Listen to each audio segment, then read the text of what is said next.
Bien, je viens du même univers que vous, hein, chacun de nous. J'ai une démarche au départ d'étudiant, d'études en psychologie, en philo, en linguistique surtout. Ça a été surtout ma passion, le travail sur ce qu'on appelle aujourd'hui la science du langage. Donc la recherche en linguistique vous amène forcément à vous intéresser au langage des signes. Bon, une dizaine d'années comme prof de philo.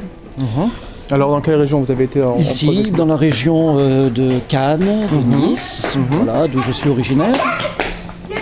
Et puis ensuite, une autre dizaine d'années psychothérapeute, d'inspiration analytique. Voilà.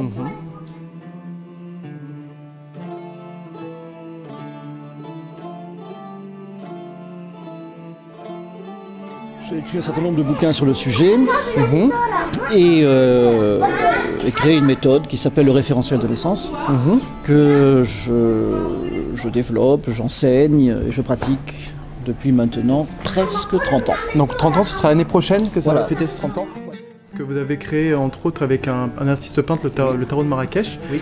Alors j'aimerais que vous me racontiez cette histoire sur l'histoire de cette bibliothèque d'Alexandrie, parce que j'ai trouvé ça très, très intéressant au niveau de ceux qui veulent en tout cas rechercher cette histoire en tout cas. J'ai écrit aussi un livre sur les rêves, car le rêve est aussi un Freud disait c'est la voie royale qui conduit à la connaissance de l'inconscient. Donc j'ai écrit un livre qui s'appelle Le rêve clé de l'identité.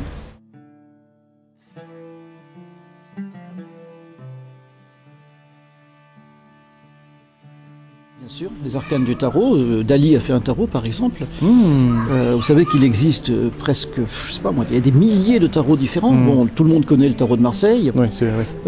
Mais il existe des milliers de tarots différents.